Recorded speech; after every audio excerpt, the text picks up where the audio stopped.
Obrigado, pastor Fábio. Muito boa noite. É bom quando a igreja responde. Às vezes eu vou falar lá na minha igreja, vai todo mundo, boa noite, boa noite, boa noite. Parece que ninguém presta atenção, mas aqui eu já estou vendo que vocês são diferentes. Eu não sei se é o frio, ou não sei se é um pregador novo.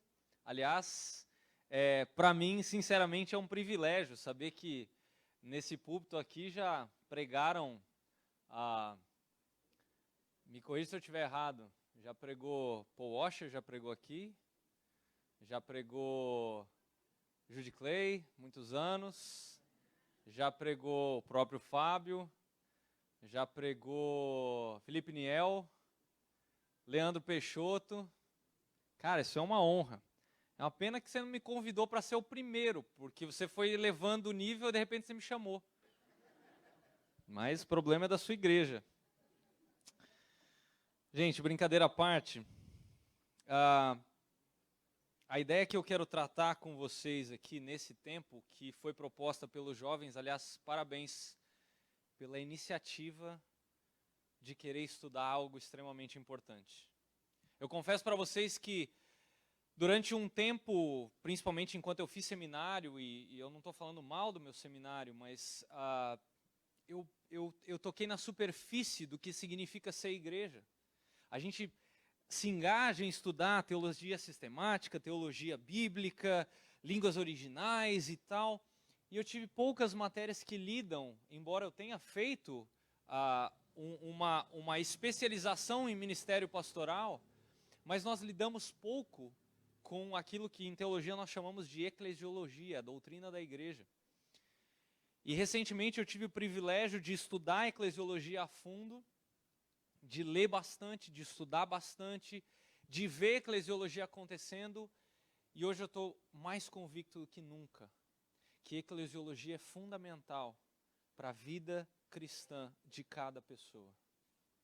E é a eclesiologia que incentiva uns aos outros a vivermos Cristo e o Evangelho. Agora, deixa eu fazer uma pergunta. Se um membro dessa igreja está sofrendo com situações difíceis, então, vi alguns jovens aqui, se você está passando por algumas lutas na escola, seja bullying, seja está com dificuldade com um professor ou outro, ou talvez algum mais velho aqui já na faculdade está enfrentando dificuldade porque você está defendendo a sua fé e você está sendo oprimido lá, ou talvez no trabalho você está sofrendo pressões para fazer algo que vai contra a sua fé, e você está começando a se sentir sufocado, muitas vezes pela sua família, que é contra a sua fé, e você está precisando de ajuda. A quem que essa pessoa deve procurar? Hã? Pode falar alto. Hã? Ok. Mas assim, falando de pessoas, quem que geralmente a gente fala para essa pessoa procurar? O pastor. É a resposta mais comum. Não, o cuidado de membros, o crescimento espiritual é responsabilidade do pastor, não dos membros. Afinal, ele é pago para isso. É ou não é? Meu objetivo essa noite com vocês, e amanhã à noite também, é uma outra resposta. A igreja local, como um todo, ela deve estar envolvida no cuidado uns dos outros, ou uns aos outros, como nós lemos no Novo Testamento. Esse cuidado é o que a Bíblia chama de discipulado. Então hoje e amanhã eu quero conversar com vocês sobre discipulado, especificamente discipulado 1 a 1, pautado por esse livro, ok?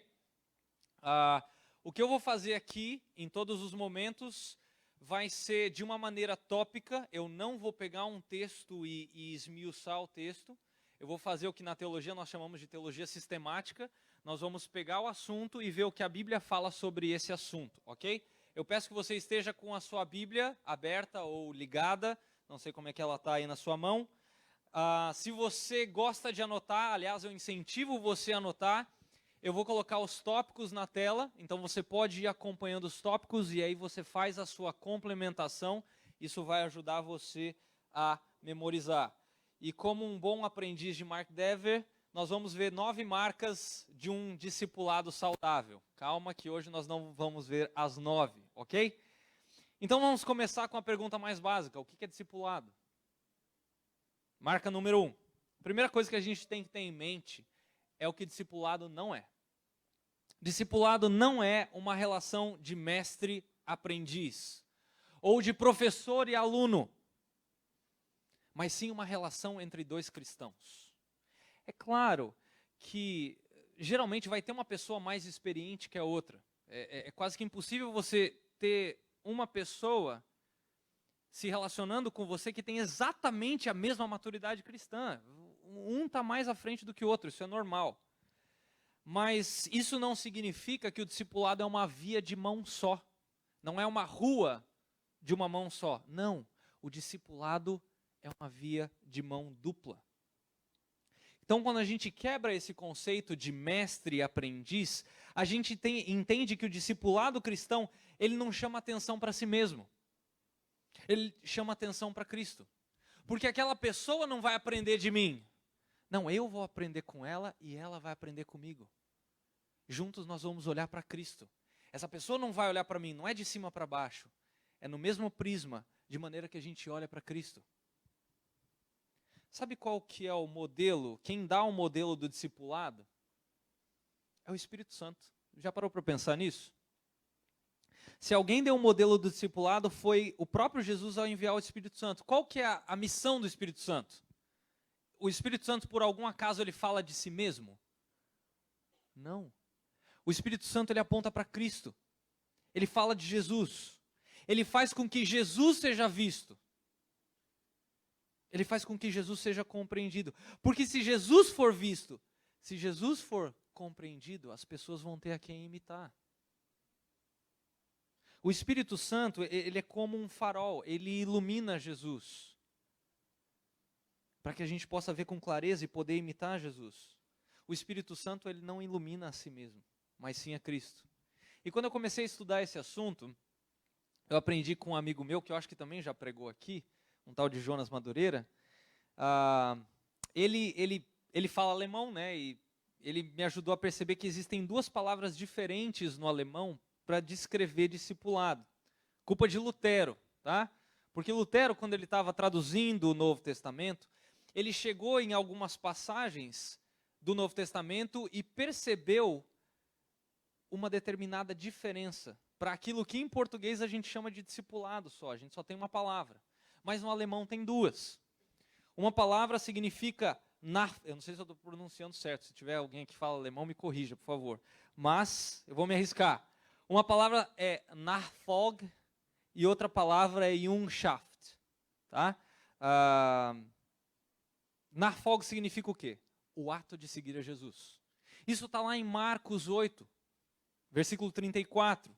Vocês conhecem o texto. Se alguém quiser me seguir, se alguém quiser ser meu discípulo, negue-se a si mesmo, tome a sua cruz. Mas essa expressão aí, se alguém quiser me seguir, se alguém quiser ser meu discípulo. Enquanto Jungschaft significa o ato de ensinar pessoas a seguir a Jesus. Que é aquilo que nós vemos na famosa grande comissão, lá em Mateus 28, versículos 19 e 20. Vão e façam discípulos, ensinando-os a guardar tudo que eu vos ordenei. Infelizmente, na nossa língua, a gente só tem uma palavra para isso, que é discipulado. Mas, só para a gente entender bem o que é discipulado. Então, Nachfolge, o sentido mais básico do discipulado, que significa o ato de seguir a Jesus. Isso é o que todo cristão deve fazer. Todo aquele que nasceu de novo, e eu creio que você compreende aquilo que eu estou falando sobre nascer de novo. A Bíblia fala que todos nós nascemos em pecado. Todos nós herdamos aquilo que o nosso pai Adão fez.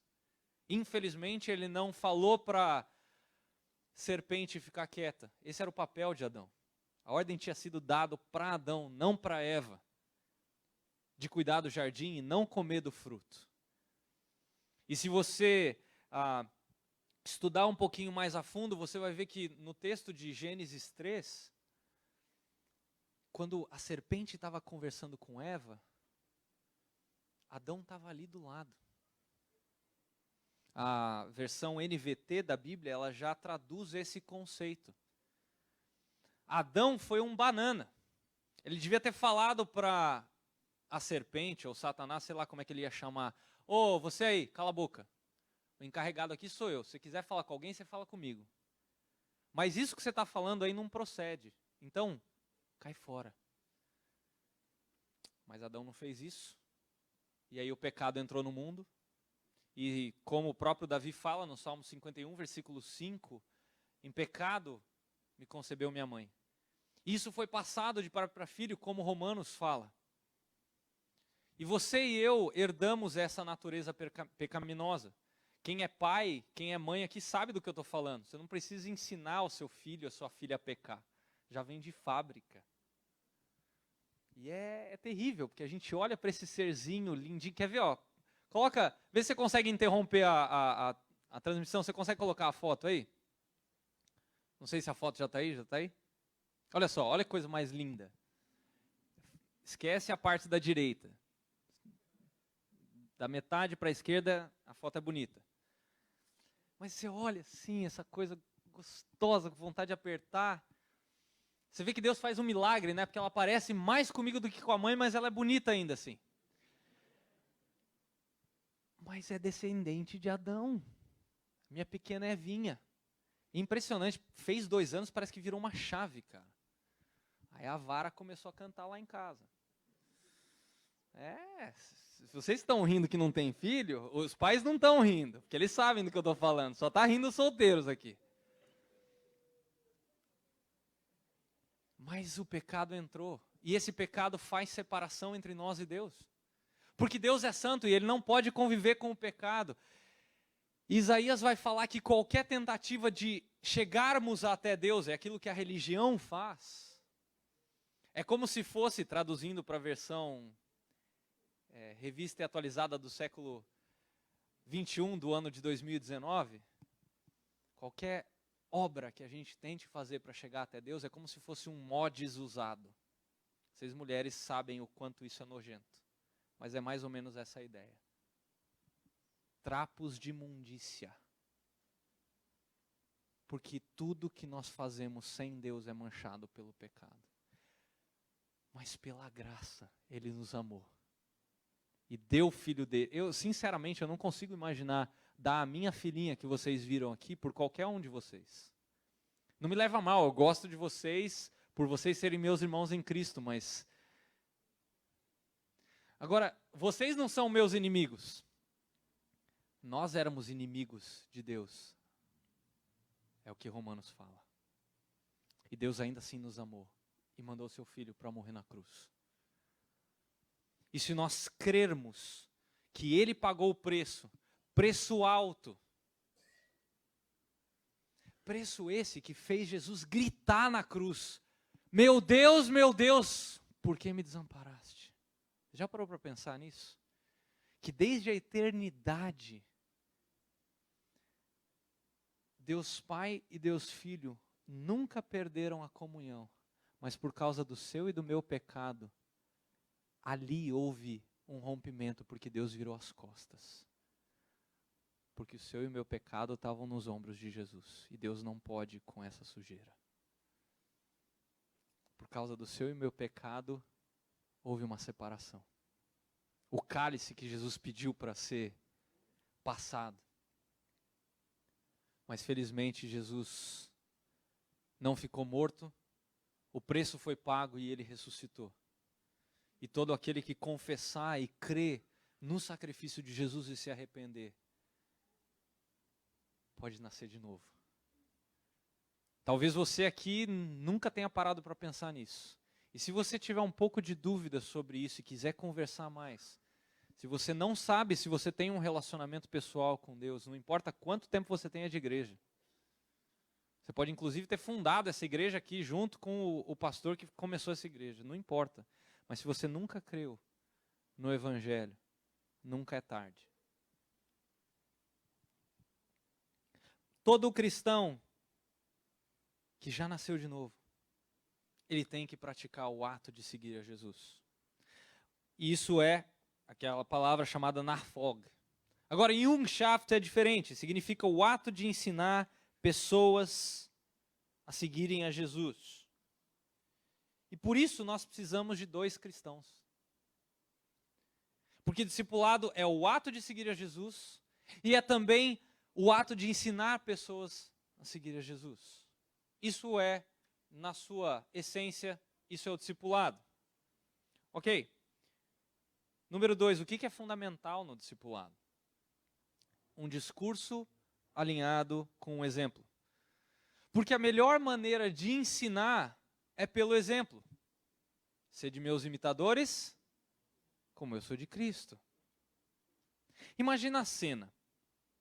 Se alguém fez isso hoje aqui, me desculpa, tá? Isso aqui eu tirei da minha cabeça. O pai está no carro, e aí de repente ele fala para o filho: filho, você não pode ficar bravo, irritado com a sua irmã, só porque ela fez algo que você não gostou. Tá bom, papai, tá bom. O que esse pai fez? Ele transmitiu o quê? Conteúdo. Aí, minutos depois, nesse trânsito pacífico do Rio de Janeiro, esse pai toma uma fechada de outro carro. O que ele faz? Ô, abençoado. Claro que não, ele abaixa o vidro, xinga o motorista do outro carro. Qual é o problema nessa cena? O exemplo.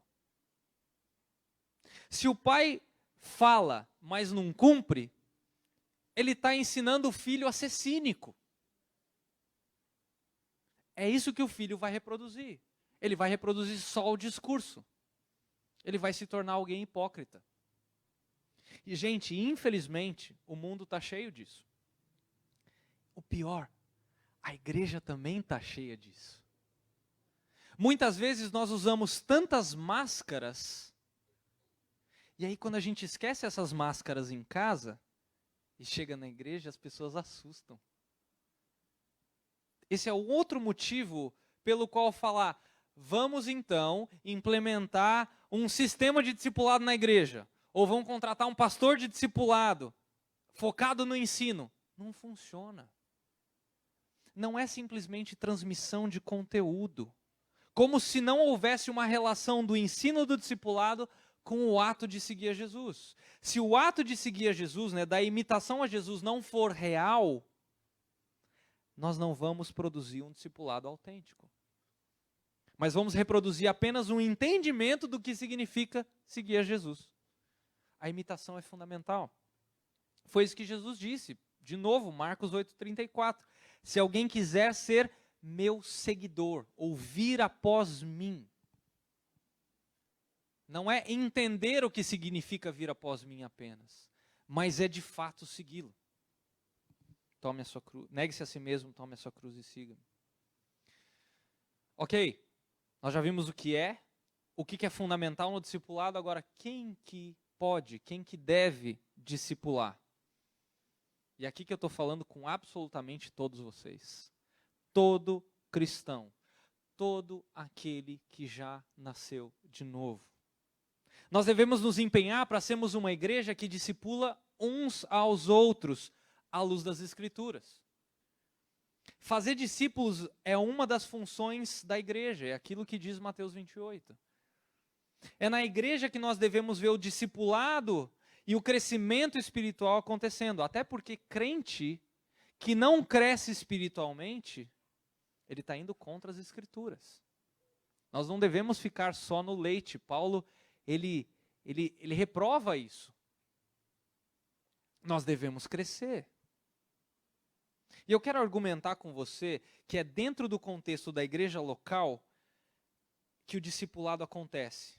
Agora, de onde que eu estou tirando essa ideia? Não é da minha cabeça, eu garanto para você. Existem vários lugares, mas eu quero me valer daqueles textos que talvez você já tenha ouvido falar, os uns aos outros, como está aí na tela. Então vamos lá, vamos folhear um pouquinho a Bíblia.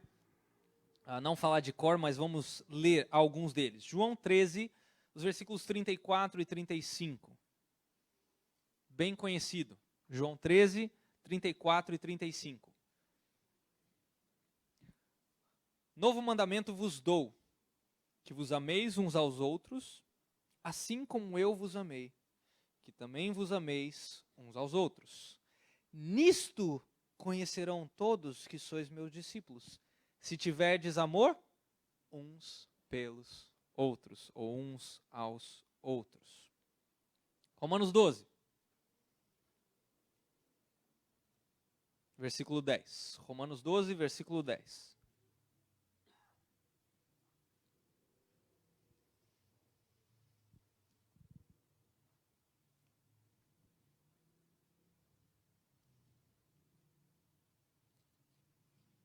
Qual que é o tempo verbal aí da primeira palavra? Amai-vos cordialmente uns aos outros, com amor fraternal, preferindo-vos em honra uns aos outros.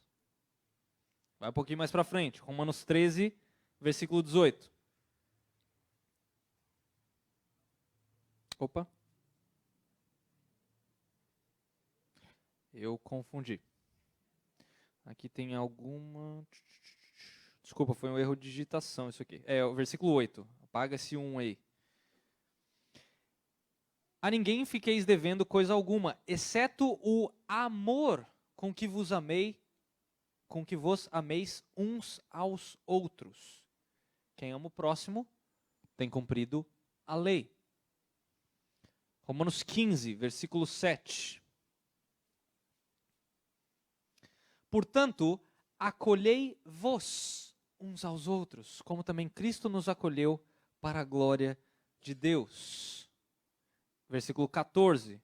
Estou certo, meus irmãos, sim, eu mesmo, a vosso respeito, de que estáis possuídos de bondade, cheios de todo conhecimento, aptos para admoestardes uns aos outros. Efésios 4.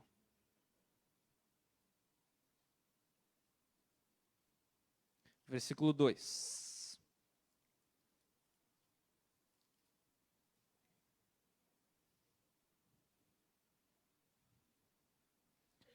Com toda a humildade e mansidão, com longanimidade, suportando-vos uns aos outros em amor. Versículo 32 do mesmo capítulo. Antes, sede uns para com os outros, benignos, compassivos, perdoando-vos uns aos outros, como também Deus, em Cristo, vos perdoou. 1 Tessalonicenses 5, 11. 1 Tessalonicenses 5, 11. Consolai-vos, pois, uns aos outros, e edificai-vos reciprocamente, como também estáis fazendo. O que eu quis mostrar com esses versículos? Primeiro, eles são dirigidos para cristãos, primeira coisa, para que amem-se uns aos outros, para que honrem uns aos outros, para aceitarem uns aos outros, para serem pacientes, gentis, compassivos, perdoadores, instruindo uns aos outros. Ficou claro para você que um cristão tem que cuidar de outro cristão? Espero que sim. Percebe como é que aquela ideia de cada um no seu quadrado é diabólico? Isso não é de Deus. Se você é um cristão, se importar e cuidar de um outro cristão, isso não é uma opção. Tinha um cara que tocava no Ministério de Música numa igreja que eu frequentei, e até ele entrar no ministério, ele ficava o culto todo. Não sei se isso acontece aqui. Mas quando ele começou a tocar, ele começou a ir embora depois do momento de música. A gente não tinha a música final, né? Então o cara vazava.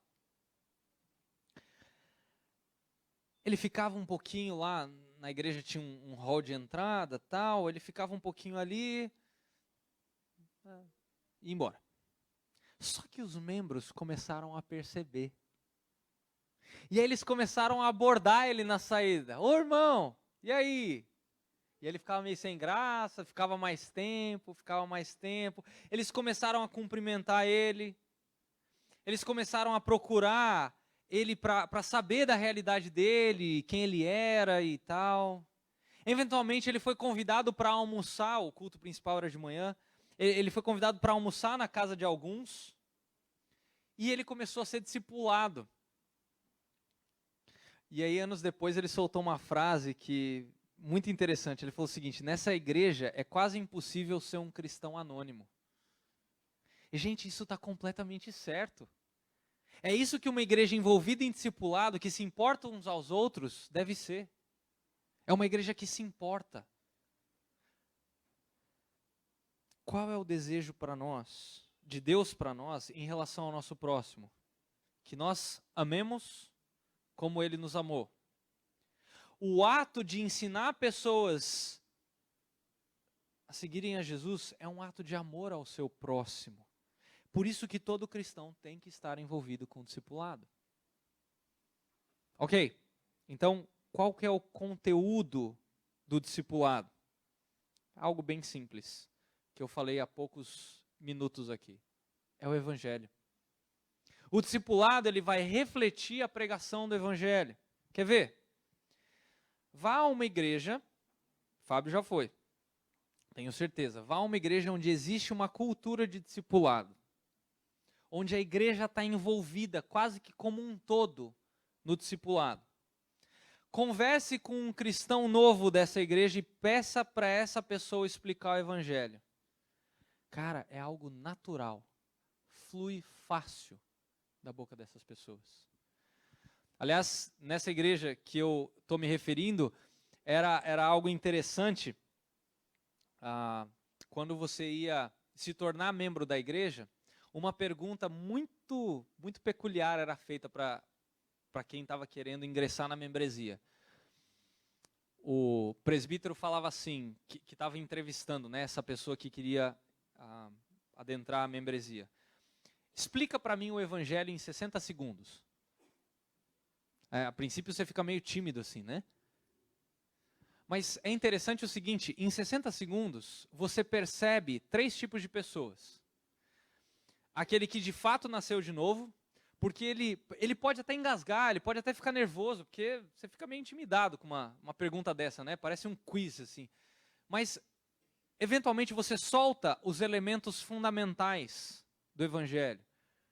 Todos nós morremos, todos nós estamos mortos dos nossos delitos e pecados, nascemos mortos, estamos separados de Deus, Deus amou de fato o mundo, quando a gente ainda era pecador, estamos separados. Enfim, a pessoa solta elementos fundamentais do Evangelho. Você percebe uma segunda pessoa, a pessoa que de fato nunca entendeu o Evangelho. Às vezes ela vai soltar boas obras, fala que ela é uma pessoa boa e por isso ela vai para o céu. E é interessante que ele para a entrevista naquele momento e prega o Evangelho para essa pessoa. Eu vi isso. Ele falou, eu vou pausar a sua entrevista e eu quero que você ouça aquilo que eu tenho para falar. E ele pregou o Evangelho para essa pessoa. Ele falou, eu quero que você pense nisso que eu estou falando. Semana que vem você pode voltar aqui? Posso. Então presta bem atenção nisso que eu acabei de te falar. Eu gostaria que você parasse para pensar se você é uma pessoa que já creu nisso. Essa pessoa voltou na semana seguinte e falou, eu não consegui pregar o olho até eu conversar com Deus e falar, eu nunca tive esse relacionamento com Deus que esse presbítero falou. E eu quero Deus, eu quero. Eu entendi que o Senhor morreu por mim. E aí foi interessante porque na conversa ele citou esses pontos fundamentais do Evangelho. E tem a terceira pessoa, aquela que acha que é salva, né? Ele acha que é convertido, mas ele é convencido. Então você percebe, você capta, naqueles 60 segundos, você capta que a pessoa não entendeu a mensagem do Evangelho. Ela tenta, mas ela não entendeu. E aí você prega para essa pessoa também. Infelizmente, na maioria das igrejas hoje, quando você conversa com determinados membros, eles gaguejam para falar do Evangelho. Eles não sabem muitas vezes explicar, principalmente um novo convertido. E sabe de quem que é a culpa? nossa. Porque muitas vezes a gente pensa que esse tipo de coisa é coisa do pastor.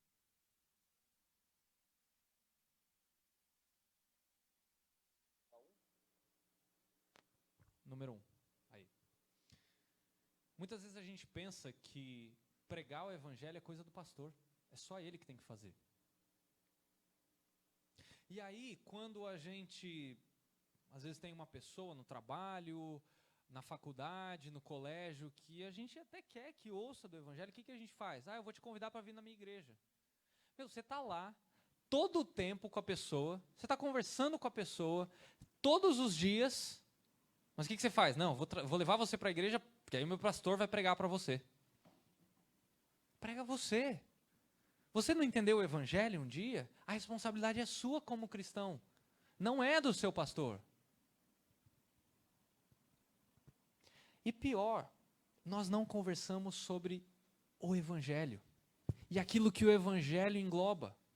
Eu não estou dizendo que a gente não pode jogar conversa fora, a gente não pode papear, falar de como o Fluminense patina e não consegue chegar lá. Brincadeira. Deve ter um monte de torcedor de Fluminense aqui, né? Quem é do Fluminense? Levanta a mão. Senhor amado. Quem é botafoguense? Quem é flamenguista? Ó, tá pau. Não, os flamenguistas eu acho que são o maior número. Vascaíno. Nossa, é visitante, né? Tem corintiano aqui? Só eu? Senhor amado. Ainda há esperança. Para vocês, não para mim. Não tem nada de errado a gente conversar sobre futebol, gente. A gente conversar sobre política. Se bem que conversar sobre política ultimamente está muito chato. Não tem nada de errado a gente jogar a conversa fora. O problema é o seguinte. Quando alguém tem problema, por exemplo, no casamento, aqui dentro da igreja, começam a surgir aquelas dicas, né? Conheço um terapeuta maravilhoso, pode te ajudar.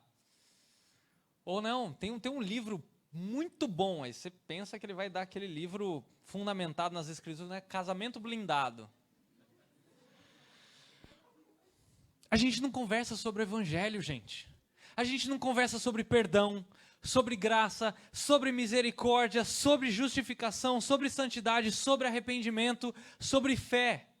A gente não troca esses assuntos uns com os outros porque a gente pensa que isso é papo de domingo. Sobre o que a gente conversa? Futebol, política. Sobre a pregação motivacional ou stand-up daquele cara no YouTube. A gente não ouve a pregação de novo. Vocês gravam aqui, colocam. A gente não ouve, mas fica ouvindo aqueles pastorzinhos que parece que está num palco de stand-up. Que nem abre a Bíblia. A gente não conversa sobre o evangelho. A gente pode até saber intelectualmente o evangelho, mas nós não proclamamos uns aos outros o evangelho no dia a dia. Nós não conversamos. Isso não é um assunto comum para nós. E, gente, eu estou falando isso para mim. Eu confesso que esse tempo que eu passei nessa igreja, onde eu vi isso acontecendo, eu fiquei impressionado. Já tinha feito seminário, já era pastor, fui para lá e falei, eu não faço isso. Eu fico jogando conversa fora, mas eu não converso sobre o evangelho. Por isso que o que eu estou falando para vocês aqui é uma experiência pessoal, que eu aprendi nas escrituras, vendo na vida desses meus irmãos em Cristo. Era fácil, eu entrava num Uber, sem pestanejar, a pessoa já engatava num assunto, sem forçar, era natural. E já perguntava da vida do motorista que estava dirigindo, tal, eu perguntava na lata, você frequenta alguma igreja, tal, e já falava do evangelho. Eu falei, caramba!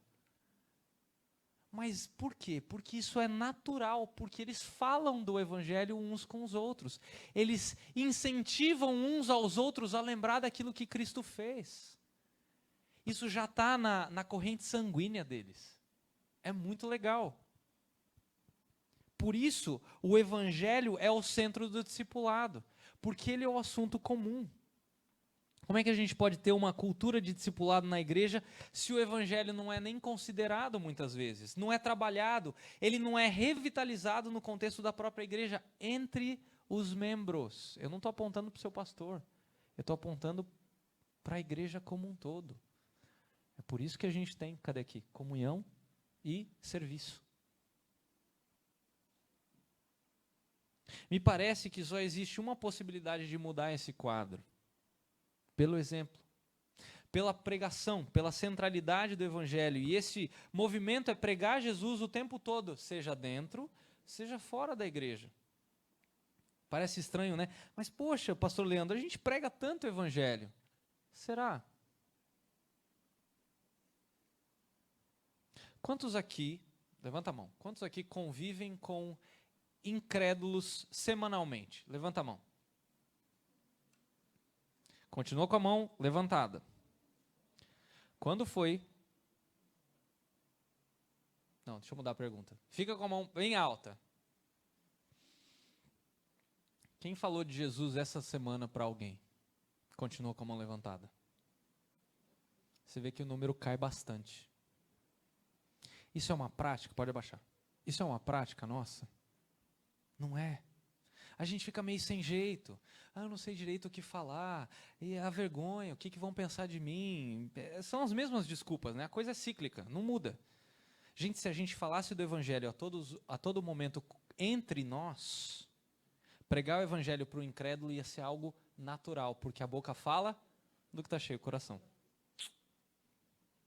Outro motivo pelo qual o evangelho não é muito familiar para nós é porque, e eu tinha essa tendência, a gente às vezes diminui o evangelho, a gente reduz o evangelho, a gente pensa, como o próprio Paul Washer falava, ou ainda fala, né, que o evangelho são aqueles 5 minutos daquele momento onde a gente recebeu a Cristo, a gente entendeu o evangelho e pronto. Agora eu vou começar a falar de coisas mais profundas da teologia, né? Eu vou falar sobre eclesiologia, eu vou falar sobre escatologia, gente, sem menosprezar essas matérias da sistemática, mas está tudo englobado, contido no evangelho. É a nossa incapacidade de meditar no evangelho, explorá-lo em diferentes perspectivas, que nos fazem alheios à sua profundidade e à sua riqueza. O próprio John Piper fala que o crente deve pregar o evangelho a si mesmo todos os dias, para a gente relembrar do amor de Deus e relembrar como nós devemos amar uns aos outros. Essa é a dieta do discipulado. É isso que alimenta o discipulado. Ok. Vamos falar uma coisa que todo cristão adora ouvir. Discipulado é confrontação pelo evangelho. Todo mundo aqui gosta de ser confrontado, né? Ninguém gosta. Gente, não existe discipulado sem obediência a Deus. E se Deus é santo e nós não somos, naturalmente vai haver confrontação. Todo mundo sabe Romanos 3:23. Todos pecaram, estão destituídos, separados, não alcançam o padrão da glória de Deus. No livro Cartas do Diabo ao Seu Aprendiz, de C.S. Lewis, Satanás ele ensina ao seu discípulo ele fala mais ou menos assim: você tem que ocupar a mente do cristão com tudo, menos com o evangelho. Se você tirar os olhos dele do evangelho, o cristão naturalmente vai focar na sua zona de conforto. Aí, ele está jogando para o nosso time. Você pode deixar ele até sozinho que ele marca gol contra. Não tem nada mais aprisionante para nós do que o conforto. Mas o evangelho não é conforto. O evangelho primariamente é confronto. Lutero disse isso, que o evangelho na sua pureza, ele gera confronto. Por mais interessado que muitas vezes eu esteja, a minha carne vai militar toda hora pela minha zona de conforto. Olhe para a sua vida, você sabe do que eu estou falando. Nós somos tentados assim. Por isso que o maior interessado na ausência do discipulado na vida da igreja é Satanás. Porque aí o evangelho vai se tornar justamente aquela mensagenzinha lá de trás, quando a gente recebeu a Cristo, e a gente não fala mais do evangelho, a gente fala de outras coisas espirituais, mas não fala do evangelho. Um dos grandes pilares de uma igreja biblicamente saudável está na capacidade de confrontar homens e mulheres na obediência a Jesus. E esse é o chamado ao discipulado, a obedecer a Jesus. Eu não estou dizendo que o discipulado é apenas confrontação, não entenda errado. Ele também traz consolo.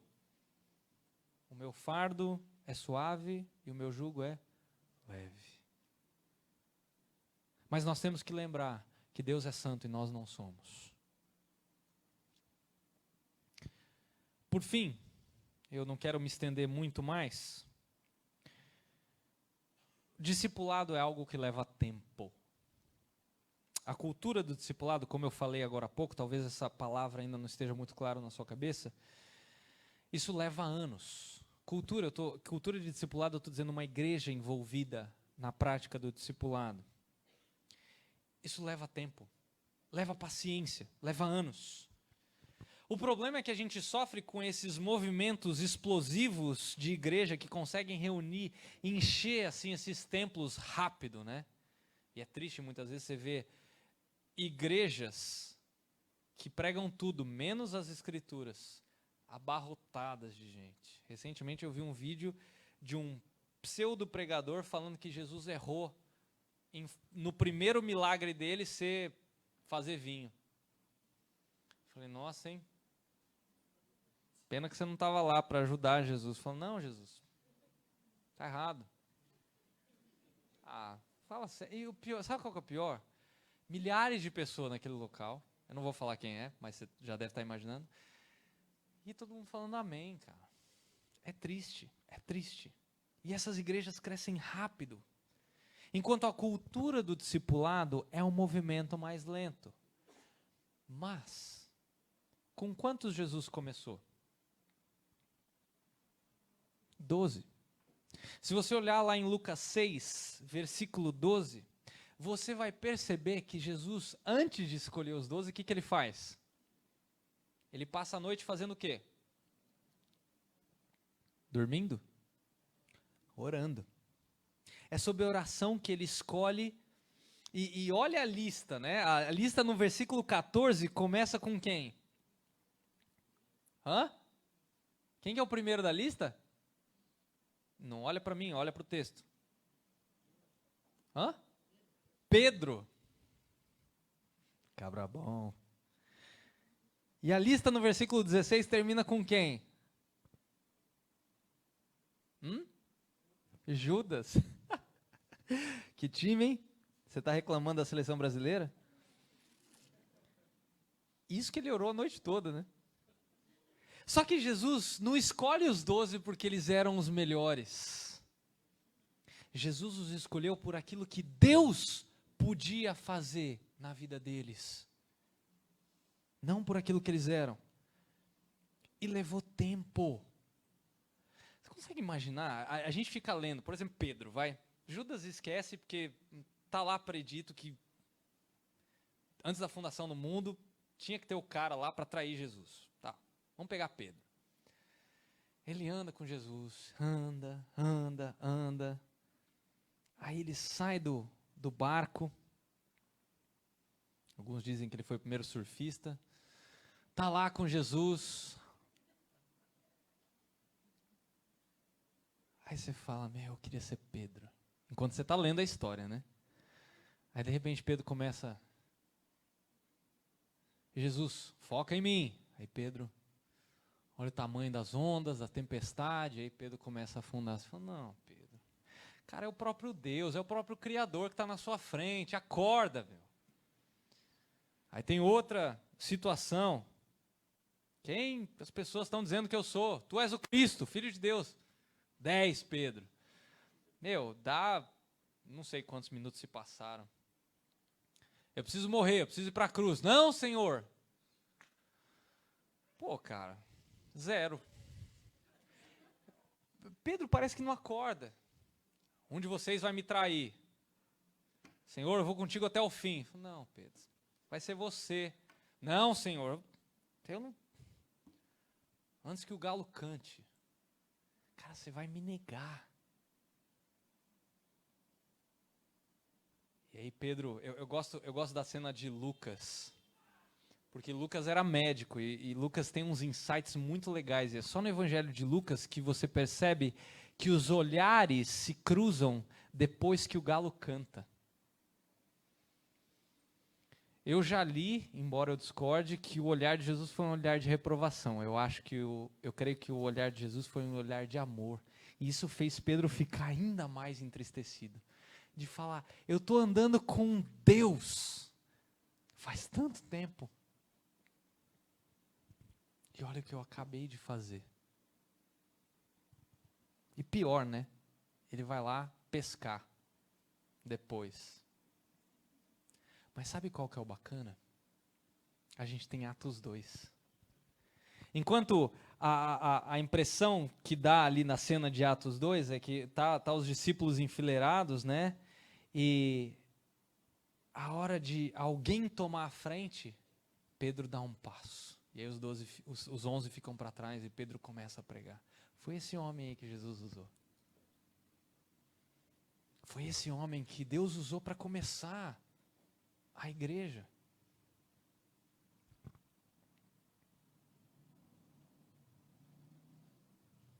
Nós precisamos acreditar na questão do tempo.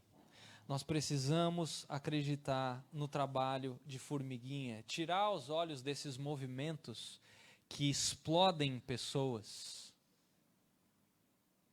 Gente, um dia, Deus não vai perguntar para você e para mim, para os seus líderes, para o seu pastor, quantas pessoas nós reunimos. Gente,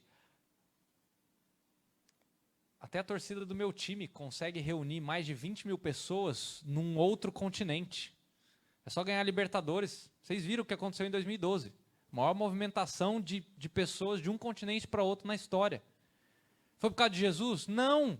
Foi por causa de 22 caras correndo atrás de uma bola. A pergunta que Deus vai fazer é, por que essas pessoas se reuniram? Foi por causa do Evangelho? Ótimo. Se não, tem alguma coisa errada. Leva tempo.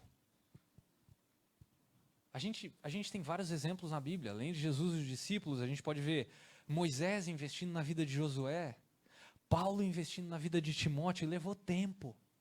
Elias investindo na vida de Eliseu e assim por diante. Vale frisar uma coisa sobre quem eu escolho para ser discipulado. Muitas vezes a gente tem aquela ideia de que, não, eu vou pegar aquele cara, né, o que está começando, eu falo, não, eu vou pegar aquele cara, porque aquele cara ele é o melhor da igreja e a coisa, a gente pensa que a gente vai pular de estágio, né? É a mesma coisa quando existe, por exemplo, uma sucessão pastoral. A gente já espera que aquele que vai substituir o pastor que estava pregando aqui seja igual. Mas se esquece que tem uma longa caminhada até aquele homem ter chegado onde ele chegou. Eu vi um vídeo recentemente, eu não sei quantos viram aí, que circulou naquele... eu não vejo o programa do Bial, tá? Eu só vi o vídeo. Mas de um pai falando sobre a filha querer usar o barco do pai para ir para a Antártica. E o pai falando... Eu confio em você, eu quero que você vá, isso, aqui. Então você vai me dar o seu barco para eu ir? Não. Você vai ralar. Você vai passar por tudo que eu passei. Para não só você dar valor a tudo que você vai conquistar, mas para você aprender o caminho. E assim você vai estar mais madura para a viagem. Porque se eu der de mão beijada para você, na primeira dificuldade, você não vai saber o que fazer e você vai voltar correndo para mim. O discipulado, ele leva tempo. Ele não vai funcionar da noite para o dia. Vai ter momentos onde a coisa vai ficar difícil e é com o tempo que nós vamos aprendendo. Infelizmente, a gente tem outro defeito. A gente procura ajuda, discipulado, mentoria, o que você quiser chamar, Geralmente quando tudo está dando errado, quando a casa está caindo, né? Aí a gente quer um discipulado que funcione em 3 encontros. 3 passos para, né? Gente, sinto muito, não vai funcionar. Pode colocar aí 3, 5, 10 anos de caminhada com alguém. Até que essa pessoa tenha a capacidade de enxergar você, mesmo que você esteja usando umas 5 máscaras, ela consegue tirar essas 5 máscaras e enxergar quem você realmente é. Isso não acontece em 3 encontros, precisa de tempo. O bom discipulado vai começar a funcionar depois de uma longa caminhada com o seu irmão ou a sua irmã em Cristo. Então me parece que a cultura do discipulado numa igreja, ela acompanha essa lentidão do discipulado. Mas o que a gente quer? 7 passos ou 7 encontros, a gente quer um currículo do discipulado e a hora que eu terminar, pronto, me formei, ótimo. Não.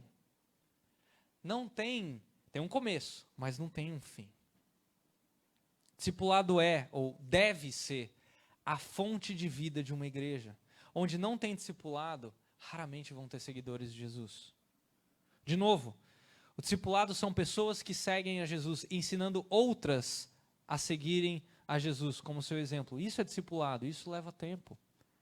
E a melhor ilustração, até hoje, que eu já vi sobre discipulado, os mais velhos vão se lembrar que, lembra quando tinha aquelas pegadinhas em shopping, da brincadeira do sombra? Então, a pessoa normal, estava lá no shopping andando, né? Faz um movimento com o braço aqui e tal. E aí vinham os sombras. O que eles faziam? Eles entravam atrás da pessoa e começavam a imitar os gestos. A pessoa parava, os sombras paravam e faziam exatamente aquilo que aquela primeira pessoa fazia. Só que às vezes juntavam uns 5 atrás. O último da fila não consegue enxergar a pessoa normal. Quem que ela enxergava? A pessoa da frente. Que imitava a pessoa da frente. Que imitava a pessoa da frente, que por sua vez estava imitando a pessoa normal. A ideia do discipulado é essa. Cristo andando e os imitadores dele andando. E você vai estar caminhando com uma pessoa que vai estar imitando Cristo. E muitas vezes você vai estar olhando para ela e você vai estar vendo justamente Cristo. Essa é a ideia do discipulado. E é isso que nós precisamos cultivar. Amanhã com vocês eu quero ver com vocês o que é uma cultura de discipulado, como promover uma cultura de discipulado. Aí a gente vai entrar em coisas mais práticas. Alguns obstáculos do discipulado. E amanhã no fórum eu quero abrir, como eu não entrei nisso ainda, para vocês perguntarem, caso vocês queiram saber, como é que eu discipulo? Como é que eu faço esse negócio? Como daqui até amanhã não tem tempo para você fazer isso? Até dá de manhã, mas descansa.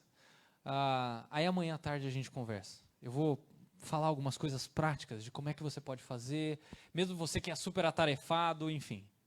Mas aí eu quero dar alguns subsídios para vocês. Tá bom? Vamos orar? Senhor Deus, muito obrigado, porque o Senhor é santo. E apesar da tua santidade, por causa do sangue do teu filho, eu posso conversar e o Senhor me ouve. Como se não houvesse pecado nenhum. Muito obrigado, Deus, porque essas pessoas que estão reunidas aqui, creio eu, estão reunidas por amor ao teu nome. E se existe alguém aqui, Deus, que ainda não nasceu de novo, que ainda não entendeu a mensagem do Evangelho, que o teu Espírito incomode por aquilo que elas ouviram sobre o Evangelho baseado na tua palavra hoje aqui, seja nas músicas ou naquilo que lemos acerca do teu filho.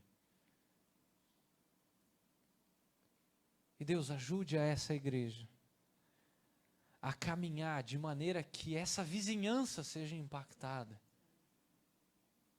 Não para que eles olhem para os membros dessa igreja ou para o prédio, mas que ao olhar para os membros dessa igreja, elas vejam Cristo. E aí eles têm a oportunidade de anunciar o Evangelho. Não para a glória de ninguém aqui, mas somente para a tua glória. Nós oramos agradecidos, Deus, em nome de Jesus. Amém.